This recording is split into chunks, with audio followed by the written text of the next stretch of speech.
Welcome to this week's Movie Math, as Steve Carell made his career disappear.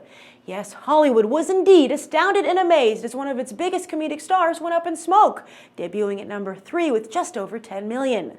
But while the suits might be scratching their heads as to how this trick was done, if you look carefully, you can easily see how Carell pulled it off. Hot off of Get Smart and Date Night, Carell mistakenly believed he was the draw for those movies rather than their high concepts. Eager to cash in, he decided to go all in on his new movie career and jumped ship from The Office.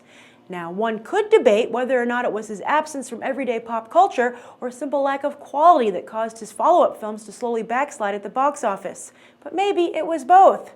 And to be fair, he was most likely encouraged by mega-hit Despicable Me. However, voiceover success doesn't necessarily translate into live-action success. Just ask Tim Allen. But one thing that Carell has, or had, that Allen never had is sex appeal. There is a reason his biggest hits are The 40-Year-Old Virgin, Get Smart, Date Night, and Crazy Stupid Love.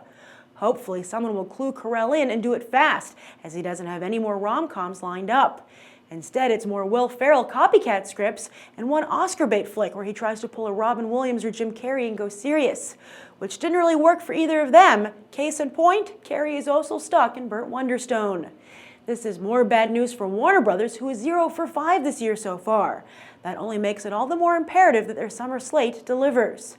But you know who did deliver this weekend at the box office? Halle Berry. Ring ring, Halle, I think that's your comeback calling.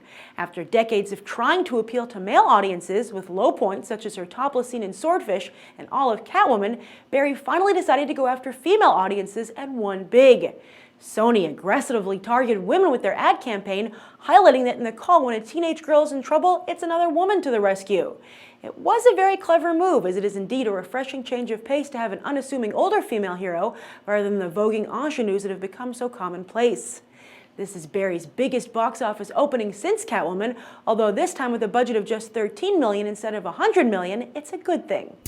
As for the rest of the box office, Oz continued to be great and powerful, falling about just 45% in its second weekend. Alice in Wonderland fell almost exactly the same amount in its second weekend, although by that point it had passed the 200 million mark. Still, Oz can boast that by its second weekend it's become the highest grossing film of the year, both here and worldwide, and still has one more weekend of smooth sailing before it gets caught up in its own tornado, when G.I. Joe Retaliation, The Host, and Tyler Perry's Temptation all hit theaters on March 29th. As for James Franco, when it rains, it pours, and he certainly is making it rain on the box office.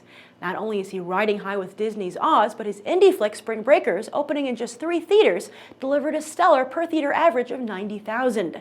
That's up there with the debut averages for The Tree of Life, The King's Speech, and There Will Be Blood.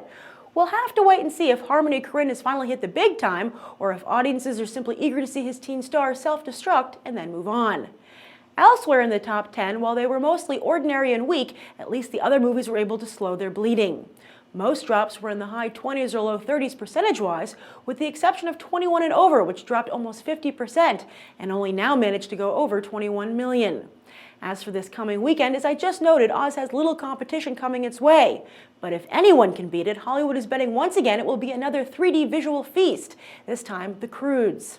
And after Rise of the Guardians, DreamWorks Animation sure could use a good headline. And that's the weekend box office. I'm Grace Randolph, and we just did some movie math. As always, thanks for watching, and I hope you'll go beyond the trailer for these other top movies.